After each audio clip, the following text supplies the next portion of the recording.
Père Dieu d'amour, Père Dieu de grâce, je te prie dans le nom de Jésus-Christ, Seigneur, donne-moi l'intelligence, donne-moi la sagesse, donne-moi mon roi l'inspiration, Seigneur mon roi, donne-moi le message que je dois passer, Seigneur mon Dieu, mon roi, afin d'édifier, d'exhorter, de bénir la vie de quelqu'un, afin, Seigneur mon roi, de faire du bien à quelqu'un, afin, Seigneur, de passer un message, Seigneur mon roi, qui pourra toucher le cœur de quelqu'un pour le salut de son âme, pour le bien de sa vie, pour le bien de quiconque, mon Dieu, mon roi.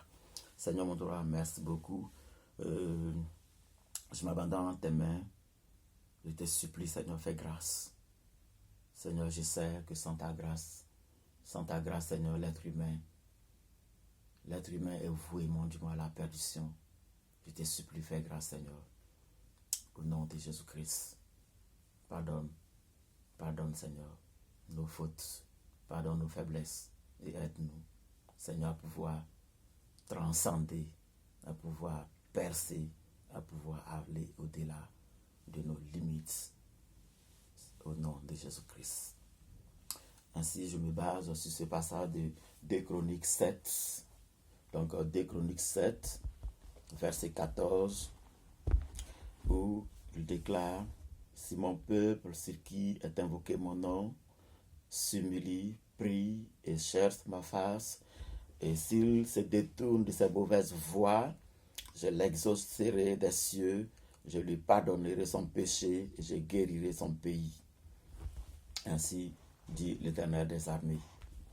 Oui, et aujourd'hui, l'être humain, après donc le péché d'Adam et Ève, est appelé à reconnaître qu'il n'a pas de salut si Dieu ne lui fait pas grâce, s'il ne se repent pas et ne se retourne pas à Dieu. Et il nous dit clairement dans ce passage que si mon peuple, si qui est invoqué mon nom, ça veut dire que nous qui avons connu Jésus-Christ, si nous nous humilions, nous retournons vers Dieu, nous retournons à Dieu par la prière et nous cherchons sa face. Et si nous nous détournons de nos mauvaises voies, il dit qu'il nous exauce. Il exauce nos prières. Des cieux, il exauce nos prières. Et il pardonne nos péchés et il guérit, il nous guérit. Il guérit nos peuples, il nous guérit tout entier. Alors, me basant sur cette parole, je voudrais par là, en confessant que j'ai besoin du pardon de Dieu et que de ma nature pécheresse, si Dieu ne me pardonne, je suis perdu. De tout péché que j'ai commis, de tout péché que l'être humain peut commettre sur la terre, petit ou grand, car devant Dieu, il n'y a pas un petit péché. Tout péché est un péché. À l'exception du péché contre l'esprit, dont il est question. Oui, si tu reconnais devant Dieu que tu as péché, que tu as commis le mal, Dieu est juste. Et comme il dit dans sa parole, il est juste de te pardonner. Et c'est dans ce sens-là que moi, je me plie devant Dieu. Je me plie, je demande pardon à Dieu pour toute l'humanité, pour tout l'être humain. Je demande pardon au Seigneur. Pardon. Pardon pour nos péchés. Pardon pour le péché qu'a commis mon Dieu, mon roi, mon frère. Le péché qu'a commis ma soeur, le péché qu'a commis mon père, le péché qu'a commis l'humanité entière. Et permets que, Seigneur, mon Dieu, mon roi, nous puissions entrer dans ta grâce. Nous puissions entrer selon ta miséricorde, Seigneur, dans le pardon et obtenir ta faveur, obtenir ta grâce, Seigneur, mon roi, pour le salut de nos âmes. Seigneur, mon Dieu, mon roi, merci pour le pardon, merci pour la grâce. Et maintenant, donc, je vais illustrer un cantique. Je vais le chanter et je vais l'utiliser comme illustration pour expliquer un peu mon exhortation. Ce cantique est celui chanté par un ami quand j'étais encore au groupe biblique scolaire, au GBS, donc au lycée. Et il a chanté ces cantiques. Et depuis qu'il a chanté ces cantiques, tellement le cantique a été bien chanté, et tellement que les mots de ce cantique m'ont parlé, cela est demeuré dans mon cœur, cela est demeuré à moi depuis lors. Et ce cantique, en effet, aujourd'hui est comme ce monde dans lequel nous sommes, et que dans ce monde, nous avons besoin forcément de Dieu. Voilà, écoutons un peu ce que dit le cantique. La mer en furie battait les rochers de ses vagues houleuses, mais le petit oiseau dormait. La mer en furie battait les rochers de ses vagues houleuses, mais le petit oiseau dormait. Il donna un sens à ma vie. Il donna un sens à ma vie. L'éclair flamboyait, les tonnerres grondaient, mais le petit oiseau dans la fente du rocher dormait paisiblement, car il avait la paix. Il a retrouvé son maître Jésus. C'est la joie et le bonheur. Gloire en son nom. Alléluia. Gloire en son nom. Alléluia. Gloire en son nom. Alléluia. Amen. Donc voilà. Il est clair. La question du Seigneur Jésus-Christ, en qui quelqu'un est venu se réfugier. Et on parle du petit oiseau qui était dans la fente du rocher. Et donc, dans la fente du rocher, il était en sécurité, il était en protection contre le vent, contre les tempêtes, contre tout ce qui pouvait représenter la menace. Contre ce petit oiseau, il était en sécurité, il était dans la fente du rocher, il était en paix, il avait trouvé un lieu sûr où il n'avait plus peur, où il n'avait crainte de rien. Et ce petit oiseau, c'est l'être humain, c'est nous. C'est l'être humain. Et l'être humain, pour avoir le salut, il est obligé de se donner à quelqu'un qui peut le sauver, à quelqu'un de plus fort que lui. C'est ainsi que de nos jours, disons depuis le commencement du temps, les hommes, chacun a trouvé quelque chose qu'il a pris pour Dieu, ignorant le Dieu créateur, le Dieu qui a créé le ciel, la terre et l'humanité. À l'exception d'Abraham, qui a eu cette grâce d'entendre la voix de Dieu et de croire en elle et d'obéir à cette voix. Sinon, nous savons que dans la maison de son père, dans la maison du père d'Abraham, ils adoraient des dieux autres que le Dieu créateur. Et aujourd'hui, de nos jours, quiconque a trouvé ce Dieu créateur est comme ce petit oiseau qui a trouvé son maître Jésus. Dans la fente du rocher, il a trouvé la protection, il a trouvé la sécurité. Il était en lieu sûr.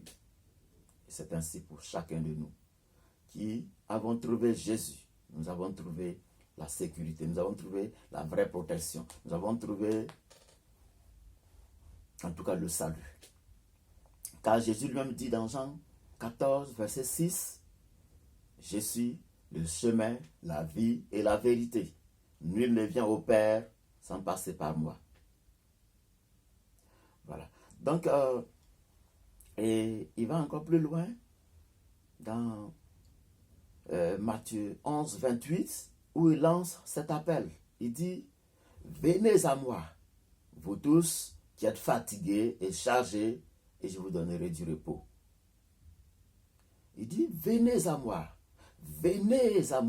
vous tous qui êtes fatigués et chargés, et je vous donnerai du repos. » Parce qu'il sait très bien que l'humanité est chargée du péché, du mal. L'humanité aujourd'hui En effet, dans le jardin, il n'avait pas de maladie. Il n'avait pas tant de souffrances comme nous avons aujourd'hui. Pourquoi? Parce que tout simplement l'être humain a laissé le péché entrer en lui. Et le péché en entrant entraîne avec lui tous ses fléaux, tout son cortège de maux.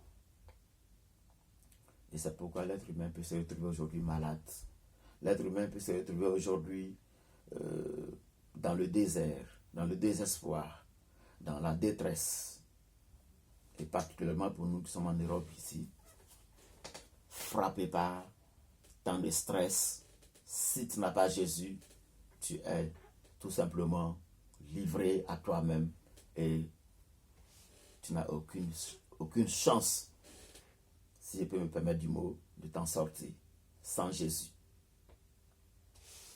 Car c'est évident, pour le salut de l'homme, de l'homme, il faille qu'il croie en quelqu'un qui peut le sauver.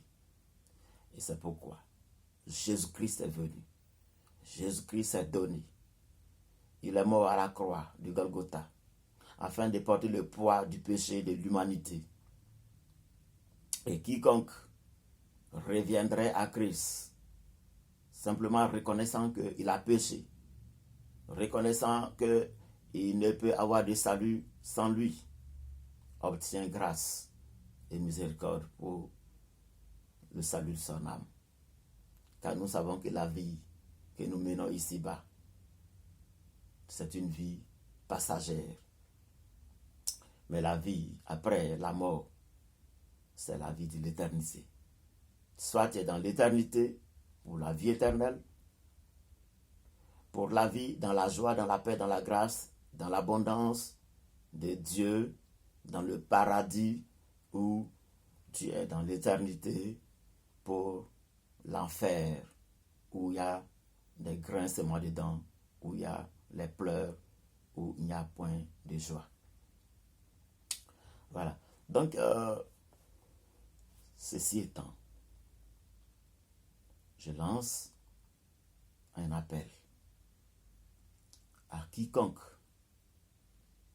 m'écouterait, qu'il comprenne qu'il n'y a que Jésus qui sauve. Il n'y a que Jésus, le chemin. Il n'y a que Jésus qui donne la vie et la vraie vie. Il donne la vie et il la donne en abondance.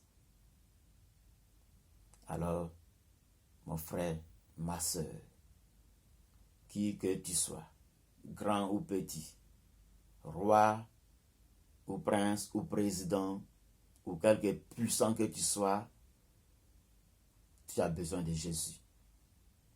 Sans Jésus, tu es perdu. La parole nous dit, à quoi servirait à l'homme de gagner le monde entier, de gagner tous les milliards et de perdre la vie de l'éternité auprès de son Dieu le Créateur, de perdre le paradis. À quoi cela servirait? Alors, c'est pourquoi il est plus qu'important de comprendre que le salut est en Jésus-Christ. La vie de l'éternité ne se trouve que en Jésus-Christ. C'est pourquoi je me réjouis d'avoir donné ma vie à Jésus. Et j'exhorte et j'encourage quiconque veut entrer dans le paradis, veut entrer dans le salut, veut avoir le salut, de donner sa vie à Jésus-Christ. Il n'y a qu'en Jésus qu'il y a le salut. Il n'y a de salut nulle part qu'en Jésus-Christ. Voilà. Donc, si je sais de revenir sur ma propre histoire, je viens d'une famille qui n'avait jamais entendu parler de Jésus-Christ. D'une famille qui adorait les idoles. D'une famille qui avait pour Dieu que ses fétiches, ses bois taillés, ses cailloux sacrés, sur lesquels il devait offrir des sacrifices de poulet, des sacrifices de moutons. Il devait verser du sang continuellement soi-disant pour se protéger, pour se sécuriser. Or, en ces sacrifices ne se trouve rien d'autre que la mort. Le diable se cache derrière ces sacrifices pour t'entraîner dans la mort de l'éternité. Et moi, Dieu m'a fait grâce d'avoir entendu parler de Jésus-Christ lors d'une évangélisation en plein air. Et j'ai donc accepté Jésus. Et depuis lors, je m'évertue, jour après jour, de me conformer à la parole. Bien que il y ait beaucoup de manquements, il y ait beaucoup même de désobéissance. Et c'est pourquoi d'ailleurs, j'interpelle mon frère, ma soeur. Si tu tombes, ne reste pas couché dans ton mal. Oui, car Jésus-Christ dit, je tends ma main afin de sauver quiconque vient à moi. Je ne délaisserai point celui qui vient à moi, a dit Jésus-Christ. Alors, si il est arrivé que tu as chuté, tu es tombé, ne reste pas couché là où tu es tombé. Relève-toi, continue la course, car la vie ici-bas est un pèlerinage. Et quiconque sera sauvé sera celui-là qui aura marché jusqu'à la fin, qui empruntera le chemin, quelles que soient les difficultés, quelles que soient les failles, qui aura compris qu'il faut se relever et continuer le chemin de l'éternité. Et c'est dans ce sens que j'aborde, et donc pour exhorter quelqu'un à revenir à Christ simplement. Car tout ce que nous avons dans ce monde, tout ce que nous sommes, sans Christ, nous sommes perdus. Sans Christ, il n'y a pas d'espoir. Et notre espoir, c'est en Christ. Et c'est dans cette parole, la parole de Dieu, la parole de Jésus-Christ. Oui. Donc, je me permets de lancer cet appel solennel à quiconque, n'ayant pas reçu Jésus, n'ayant pas encore connu Jésus, et sachant qu'il a besoin du salut. Car tout l'être humain cherche le bien. Nuit et jour, l'être humain cherche où trouver le bonheur. Le bonheur ne se trouve nulle part ailleurs qu'en Jésus-Christ. Le bonheur ne se trouve nulle d'autre part qu'en Jésus-Christ. Le bonheur est en Jésus. Quiconque veut être sauvé, entrer au paradis et ne pas aller dans l'enfer, qu'il vienne à Jésus. Il suffit de chercher Jésus. Jésus se laisse trouver par quiconque veut emprunter son chemin. Alors je voudrais par là confier à chacun et chacune encore cette ouverture de porte dont je n'en suis pas détenteur et dont j'ai eu grâce d'avoir part. Et j'écris à mon frère, à ma soeur, viens, Jésus veut te sauver. Viens, Jésus veut te donner le salut. Viens. La Bible que nous avons, toute cette Bible, au centre d'elle ne se trouve que Jésus-Christ. Jésus-Christ, il s'agit de lui. Depuis la Genèse jusqu'à l'Apocalypse, il ne s'agit que de Jésus. Si tu rates Jésus, alors tu as raté la vie de l'éternité. Alors accroche-toi à Jésus, accrochons-nous à Jésus. Et cette grâce que Dieu nous a faite, à nous qui sommes dans le réveil, aujourd'hui qui marchons dans ce chemin de réveil spirituel, c'est une grâce immense. Nous devons donc le savoir et saisir cette grâce et demeurer en elle, afin d'accomplir parfaitement la volonté de Dieu, la volonté de notre Père Céleste, qui est de marcher dans l'obéissance, dans la sanctification, de fuir le péché autant que possible, autant que nous pouvons, et de continuer d'avancer, malgré les oppositions, malgré tout ce qui peut constituer les barrières, malgré les tentatives de Satan et son royaume de nous conquérir. Jésus est là, tout près de nous. Et c'est pourquoi Jésus, avant d'aller au ciel, donc après la mort et la résurrection, avant d'aller auprès de son Père, nous a dit, je vous enverrai un consolateur. Et le consolateur, le Saint-Esprit. La parole de Dieu nous dit, le jour de la Pentecôte, le Saint-Esprit est venu.